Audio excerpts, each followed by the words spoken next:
Olá, meus queridos, que bom revê-los. Nós estamos dando início a mais uma das nossas aulas do curso Panorama Bíblico. E lembrando que na semana, no nosso estudo anterior, a gente falou sobre uma introdução, né? Na verdade, estamos dando uma introdução ao curso, falando sobre os objetivos do estudo e também trabalhando um pouco a questão do que a Bíblia é para cada um de nós, né? O que a Bíblia é para você, né? E nós vimos algumas coisas importantes, tais como o fato de a Bíblia trazer a revelação de Deus, né? Jesus deixou claro que Ele é a verdade. A Bíblia nos fala a respeito de Jesus. Então, a Bíblia é a verdade. E hoje nós vamos começar a nossa conversa falando sobre a Bíblia como caminho de volta a Deus. Mas antes disso, antes de darmos início ao nosso bate-papo de hoje, eu gostaria de encorajar você que tem nos acompanhado nos nossos vídeos que estão disponibilizados no canal Palavra Viva no YouTube, ok?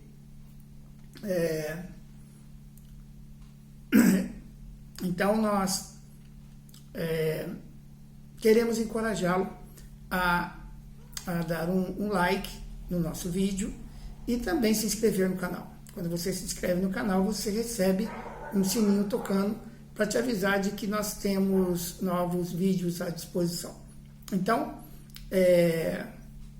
caminhe conosco, né? A sua manifestação nos ajuda a crescer dentro do YouTube e também possibilita que mais pessoas ao redor do mundo estejam assistindo também esses vídeos e ouvindo a palavra de Deus como você está ouvindo. Então, é muito simples, é muito fácil, né? É só um clique e você está nos ajudando tremendamente, ok? Então, nós gostaríamos também de falar para você um pouquinho sobre a missão Palavra Viva, né? Eu sou presidente dessa missão e nós temos trabalhado em prol da igreja como corpo vivo de Cristo. Nós entendemos que existe uma carência hoje na igreja de ministração consistente da palavra. Esse foi o impulso que eu tive de fundar esta missão e desenvolver esse trabalho. Estou há quase 30 anos trabalhando com várias igrejas de várias denominações e nós nos colocamos como servos nessas igrejas, levando ministrações temáticas da palavra através de seminários, né? Trabalhamos com libertação, com cura emocional, guerra espiritual, finanças, ministério para casais, né?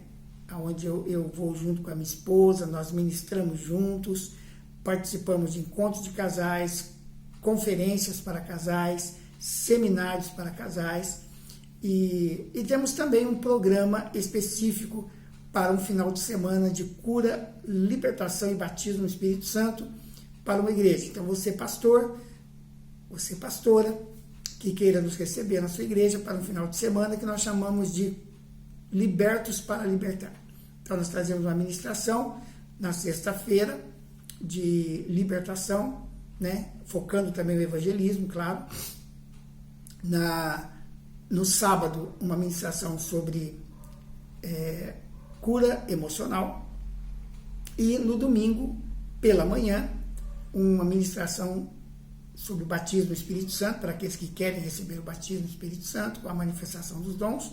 E também, à noite, fechamos o programa com uma ministração para toda a igreja, liberando, né, pela fé, pela palavra profética, os dons e ministérios para os membros da igreja. Então, esse programa nasceu dentro de uma igreja metodista, sugerida por um pastor muito amigo meu, muito querido, que estava querendo revitalizar a igreja, e ele me deu essa sugestão, e nós então implantamos esse programa na igreja metodista lá em Curitiba e depois expandimos esse trabalho para muitas igrejas ao redor do Brasil. Então, se você tiver interesse, é só ligar para nós.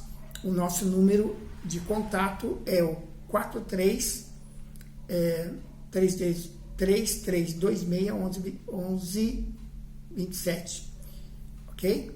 43-3326-1127. E se você quiser também falar pelo WhatsApp, né? O nosso celular para contato pelo WhatsApp é o 43-99319481. Ou então, você pode entrar no nosso blog, Palavra Viva, né? Digitando aí no computador o www.betoluz.wordpress, ok? Aí você vai ter acesso ao nosso blog, né, com muitos estudos, mais variados temas, e poderá falar conosco também, ok? Então, eu conto com o seu apoio para nós continuarmos esse trabalho pelo YouTube. Pois bem, indo agora para o nosso assunto de hoje, a Bíblia é o caminho de volta a Deus. Eu poderia dizer para você que esse título é o resumo da Bíblia. Qualquer pessoa entende a Bíblia. Qualquer pessoa. Não importa qual seja a idade, a cultura, a instrução. A Bíblia é um livro muito fácil de entender. Nossa, pastor, mas eu não leio, não entendo nada. Querido, idade, cultura, instrução não é obstáculo para alguém entender a Bíblia. Tudo o que precisamos saber para ser salvos e receber a vida eterna é muito claro nas Escrituras. Vejamos, por exemplo, o que diz João 14, 5 e 6. Disse-lhe Tomé: Senhor, não sabemos para onde vais, e como podemos saber o caminho? Respondeu-lhe Jesus: Eu sou o caminho, a verdade e a vida, e ninguém vem ao Pai senão por mim. A Bíblia mostra que há um só caminho, e como a verdade, o caminho é uma pessoa, então não tem segredo, só há um caminho. Qual é o caminho? Jesus. Jesus é o único caminho, Jesus é a única verdade, Jesus é a única Bíblia. Portanto, queridos, a Bíblia aponta para Jesus. A cruz é o centro da história da humanidade. O Velho Testamento é o passado, o Novo Testamento é o futuro, e a Bíblia está bem no centro, separando o Antigo do Novo Testamento. Interessante que Jesus, mesmo sendo um carpinteiro, ainda hoje é conhecido por todos. Talvez Jesus seja o personagem mais conhecido no mundo. Descrever com exatidão quem é Jesus Cristo encheria vários e vários livros. Não há biblioteca que daria conta dos livros que seriam escritos para descrever a pessoa de Jesus. Mas vamos ver apenas uma amostra do que a Bíblia diz sobre ele. Em Apocalipse 17, 14, a Bíblia o chama de Rei dos Reis. Jesus é o Rei dos Reis. Em Mateus 28, 18, Jesus é a autoridade. Em 2 Timóteo 4:1, ele é o justo juiz. Isaías 9:6 diz que ele é o príncipe da paz. E Atos 20, 28 nos fala que Jesus é Deus. Em Lucas 24, 25 a 27, quando Jesus está no caminho de Emaús, após a sua ressurreição, ele encontra com 2 discípulos e conversa com eles. E ali ele lhes disse: Ó nécios e tardos de coração, para crerdes tudo que os profetas disseram. Porventura não importa que o Cristo padecesse essas coisas e entrasse na sua glória? E começando por Moisés e por todos os profetas, explicou-lhes o que dele se achava em todas as Escrituras. Jesus estava mostrando aos seus discípulos na estrada de Emaús que as Escrituras, começando por Moisés e passando por todos os profetas, estava falando dele. Lucas 24 nos dá a divisão do Velho Testamento. Jesus está aqui dividindo o Velho Testamento. São essas palavras que vos falei estando ainda convosco, que importava que se cumprisse tudo que de mim estava escrito na lei de Moisés, nos profetas e nos salmos. Então Jesus divide o Antigo Testamento em 3 partes. A lei de Moisés, ou a Torá, né, que aqui inclui os livros históricos, os profetas, que abrange todos os livros proféticos, e os salmos, que são os Salmos, Provérbios, Jó, Cantares e Salomão e Eclesiastes. Em Lucas 24:25, a Bíblia diz que ele abriu o entendimento deles para compreender as Escrituras. Essa também deve ser a nossa oração. Quando você abrir a Bíblia, quando você for ler a Bíblia, quando você for se dedicar ao estudo da Bíblia, ore a Deus, peça ao Espírito Santo que ele abra o seu coração, o seu entendimento, para que você possa compreender as Escrituras. Em Apocalipse 19:10, a Bíblia diz que Jesus é o Espírito de toda a profecia. Então me lancei a seus pés para adorá-lo, mas ele me disse: olha, não faças tal. Sou conservo teu e de teus irmãos, que têm o testemunho de Jesus. Adora a Deus, pois o testemunho de Jesus é o espírito da profecia. Deus não está preocupado quão bom ou quão mal você é. A graça é para todos. Deus só tem uma preocupação: que você creia na sua palavra e na obra salvadora de Jesus Cristo. João 3,16, porque Deus amou o mundo de tal maneira que deu o seu Filho unigênito, para que todo aquele que nele crê não pereça, mas tenha a vida eterna. Jesus não foi dado com uma nova filosofia. Sem Jesus, nós não temos volta para Deus. Jesus é a oferta perfeita que foi entregue pelo Pai em favor daqueles que foram condenados à morte por causa do pecado. Jesus é a resposta de Deus ao maior problema da humanidade, que é o pecado. Todos aqueles que crerem em Jesus e o receberem como seu único Senhor e Salvador serão salvos. Não mais morrerão, ou seja, não mais passarão toda a eternidade longe de Deus. E esse é o destino daquelas pessoas que teimosamente rejeitam o Evangelho. É um destino futuro muito triste. Querido, você pode ter a vida eterna. Se você ainda não crê em Cristo, está ouvindo esse vídeo, está assistindo esse vídeo, por favor, preste atenção nesta palavra. Aqueles que crerem em Jesus e o confessarem como seu único Senhor e Salvador, terão a vida eterna. Uma vida de amor e poder para ser desfrutada com o Pai por toda a eternidade.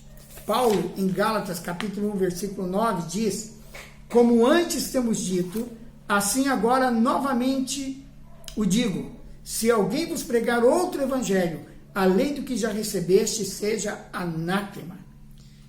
Isso significa que não existe outro evangelho. Qualquer que tentar pregar um outro evangelho diferente deste, que anuncia a boa notícia da morte e ressurreição de Jesus, como, por exemplo, o evangelho da salvação pelas obras, ou da salvação por meio de se guardar o sábado, ou qualquer outro recurso que não seja a cruz de Cristo, deve ser considerado amaldiçoado por Deus. Existe um único evangelho, e este evangelho, ele afirma que Jesus Cristo morreu na cruz para que os nossos pecados sejam perdoados, e ele ressuscitou para nos dar a vida eterna. Isso é graça de Deus.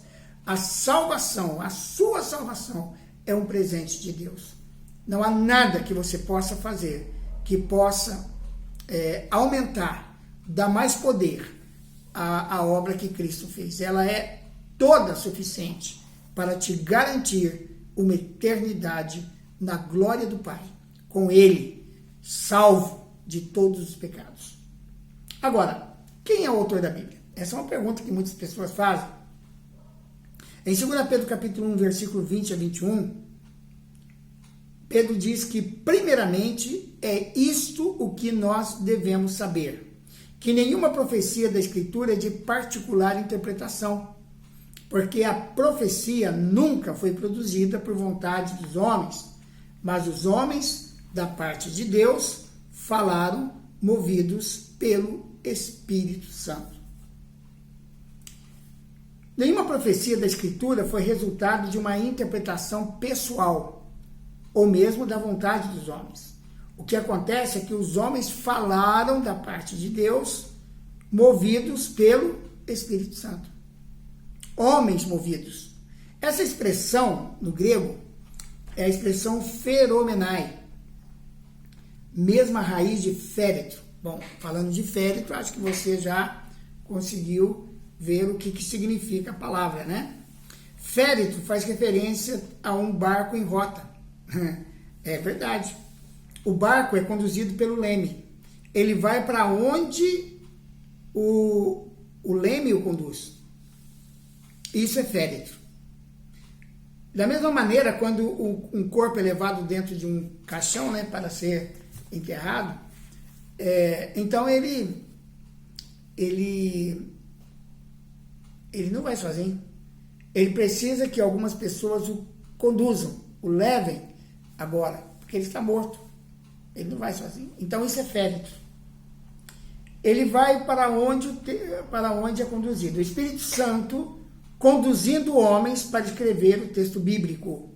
Isso é feromenai. Eles foram conduzidos. Eles falaram da parte de Deus movidos pelo Espírito Santo.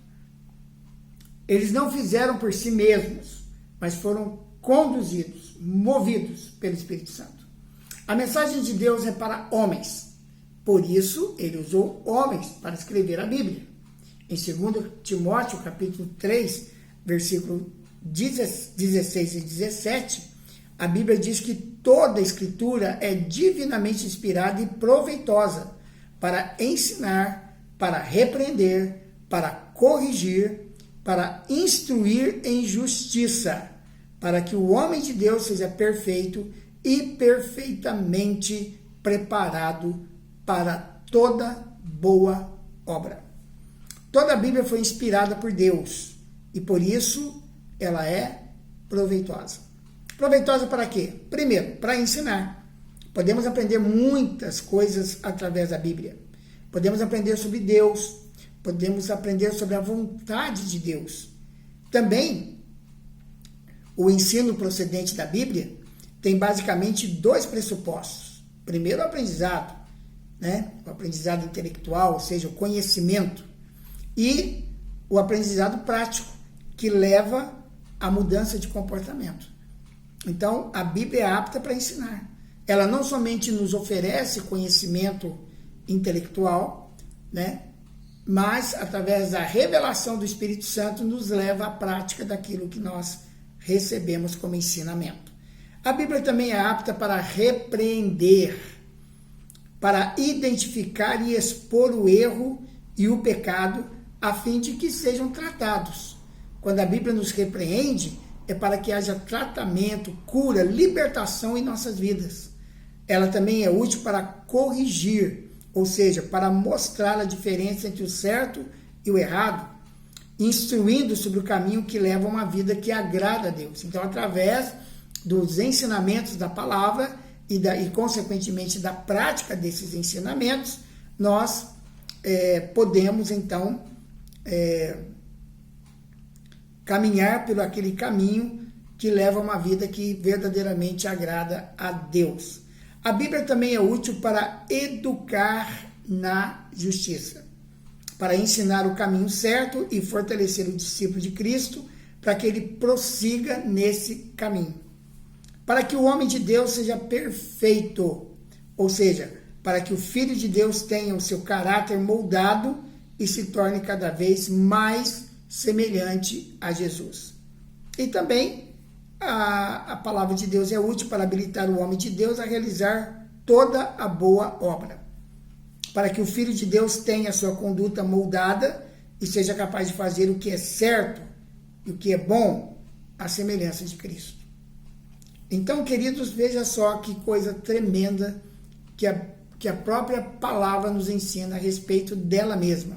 Ela é útil, ela é adequada para ensinar, para repreender, para corrigir, para educar na justiça, para que o homem de Deus seja perfeito e também para habilitar o homem de Deus a realizar toda a obra. E é claro, falando do homem, a Bíblia também faz referência à mulher, ao ser humano, né? Em Deuteronômio 29, a palavra nos declara que a Bíblia não necessita de interpretação. As coisas encobertas pertencem ao Senhor nosso Deus, mas as reveladas nos pertencem a nós e a nossos filhos para sempre, para que observemos todas as palavras desta lei. Ou seja, há coisas que Deus não vai nos revelar porque pertence a Ele. Então não adianta querermos buscar revelação onde Deus não vai revelar. Mas há muitas coisas que precisam ser reveladas para que possamos obedecer a sua palavra. Por isso precisamos ler, meditar, estudar a palavra de Deus debaixo da orientação do Espírito Santo. É muito importante que nós aprendamos aquilo que está revelado. Sabe, eu acho estranho que há pessoas que queiram ter muitas revelações que ainda não foram dadas para ninguém, né, revelações assim em primeira mão, mas elas nem estão obedecendo aquilo que já está revelado na Bíblia, que está aqui disponibilizado, é só a gente ler, estudar, aprender e praticar. Então, vamos primeiro nos dedicar a aprender acerca daquilo que está revelado e com certeza, quando for do propósito de Deus, Ele vai nos revelar aquilo que ainda não foi revelado. Isso se Ele quiser.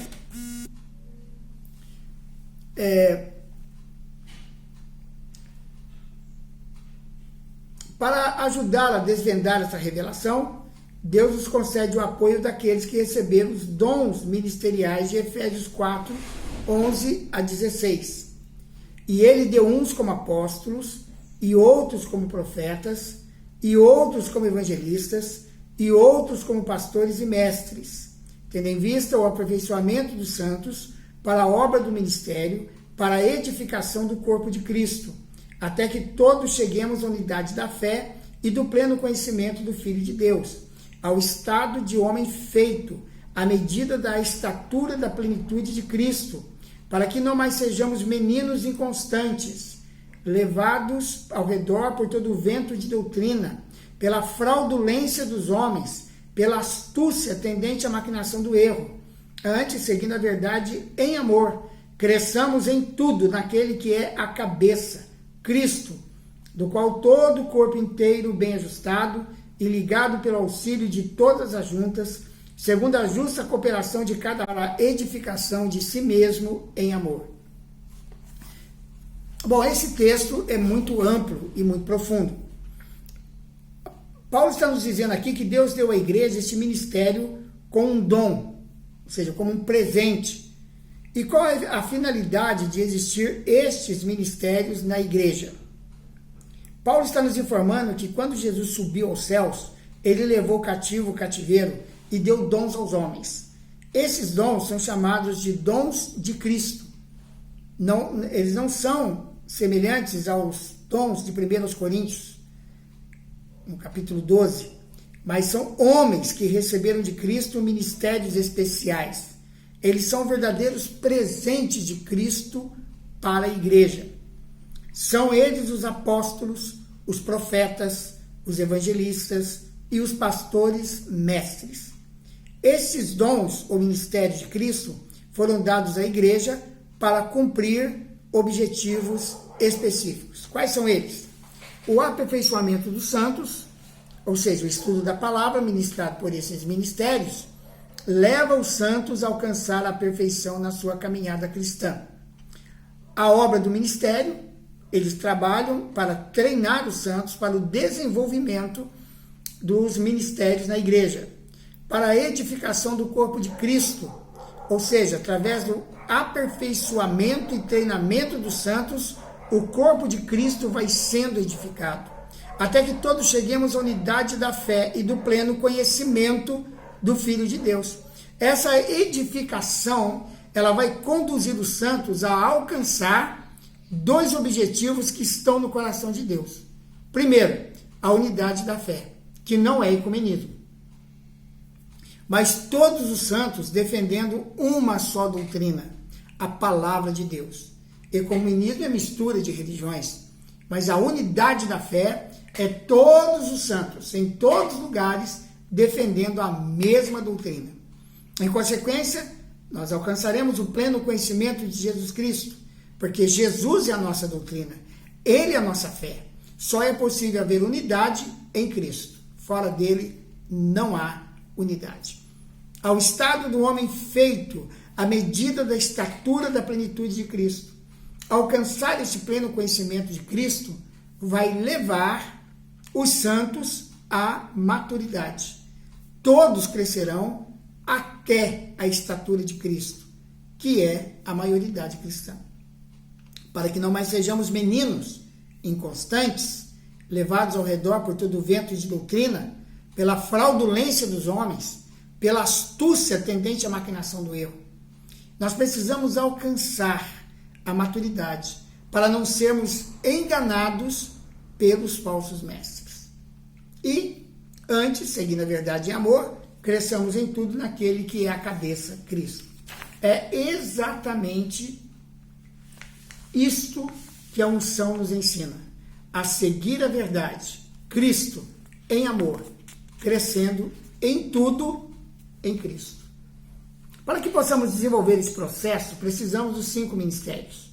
Na verdade, precisamos uns dos outros, pois o corpo inteiro, bem ajustado e ligado pelo auxílio de todas as juntas, segundo a justa operação de cada parte, efetua o seu crescimento para a edificação de si mesmo em amor.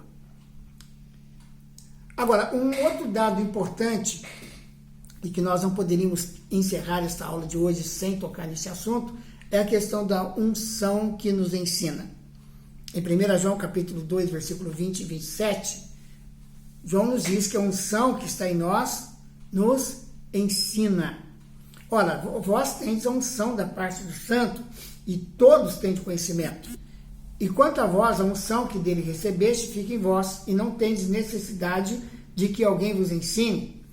Mas como a sua unção vos ensina a respeito de todas as coisas, e é verdadeira e não é mentira, como vos ensinou ela, assim nele permanecei. A unção que está em vós vos ensina. A unção nos ensina a praticar aquilo que aprendemos. Esse que é o segredo, certo? Porque alguém poderia dizer, mas então nós não precisamos de alguém que nos ensine, porque a unção nos ensina. Não, mas a unção nos ensina a praticar. Os apóstolos ensinavam a palavra debaixo de uma unção do Espírito Santo, como os fazem hoje os pastores, os mestres e os apóstolos dos nossos dias. Eles continuam nos ensinando debaixo da unção do Espírito Santo. Os discípulos recebiam o ensino da palavra de Deus debaixo da mesma unção. E essa unção os capacitava a viver o que os apóstolos ensinavam. João está tratando aqui dos falsos mestres, que queriam ensinar os discípulos debaixo de uma falsa unção. João está afirmando que eles já tinham conhecimento do ensino ministrado debaixo da unção do Espírito Santo. 1 Coríntios 2,12 diz, ora, nós não temos recebido o Espírito do mundo, mas sim o Espírito que provém de Deus, a fim de compreendermos as coisas que nos foram dadas gratuitamente por Deus. Esta é a diferença entre o ensino dos verdadeiros mestres e dos falsos mestres.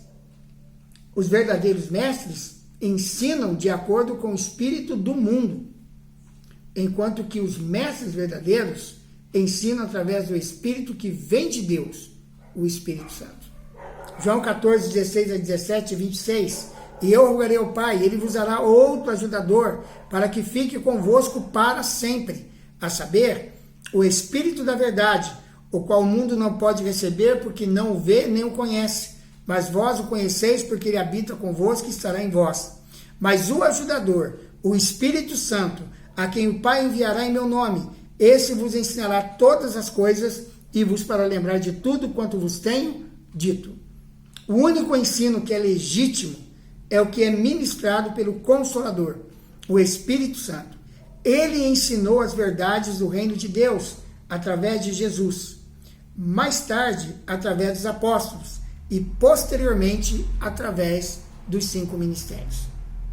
Em João 16, de 7 a 13, Jesus disse: todavia digo-vos a verdade, convém-vos que eu vá, pois se eu não for, o ajudador não virá a vós, mas se eu for, vou-lhe enviarei. E quando ele vier, convencerá o mundo do pecado, da justiça e do juízo.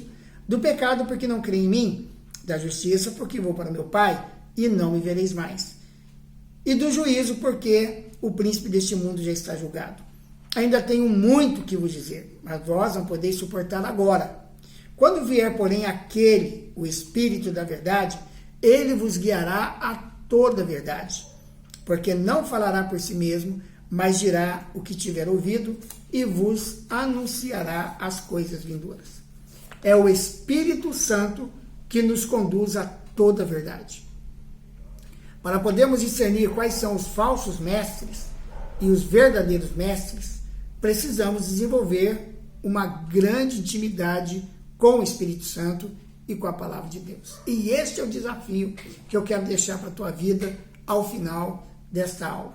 Em 2 Coríntios 1, 21 e 22, mas aquele que nos confirma convosco em Cristo e nos ungiu é Deus, o qual também nos selou e nos deu como penhor o Espírito em nossos corações. Deus nos ungiu e nos selou com o Espírito Santo. Portanto, não precisamos nos preocupar com os falsos mestres. Se mantivermos comunhão com o Senhor e com a sua palavra, como essa unção nos ensina, vamos conseguir identificar o falso ensino, porque estamos no verdadeiro. Amém? Eu quero orar por você agora, encerrando esta aula. E na próxima aula, já vamos entrar na aula 2. Hoje foi a segunda parte da primeira aula. Nós vamos falar sobre as divisões da Bíblia. Vamos começar a conhecer um pouco mais a Bíblia do ponto de vista estrutural. Amém? Deixa eu orar com você nesse momento. Pai, em nome de Jesus, eu quero abençoar esta pessoa maravilhosa que o Senhor colocou diante deste vídeo. Que o Senhor abençoe e que ela tenha uma revelação acerca da pessoa mais importante, aquela da qual a Bíblia fala desde o começo até o fim, a respeito de Jesus. Eu quero neste momento abençoar a tua vida. Eu declaro pelo poder do nome de Jesus que você está sendo visitado pelo Espírito Santo nesse momento. E que essa palavra ministrada debaixo dessa unção venha trazer revelação a você sobre a pessoa maravilhosa de Jesus e possa levá-lo a ter uma experiência, um encontro transformador, salvador, restaurador com Jesus. Que a bênção do Senhor esteja sobre a sua vida, aonde quer que você esteja neste momento, em nome de Jesus. Amém. Receba um grande abraço e até a nossa próxima aula do curso Panorama Bíblico. Fique com Deus.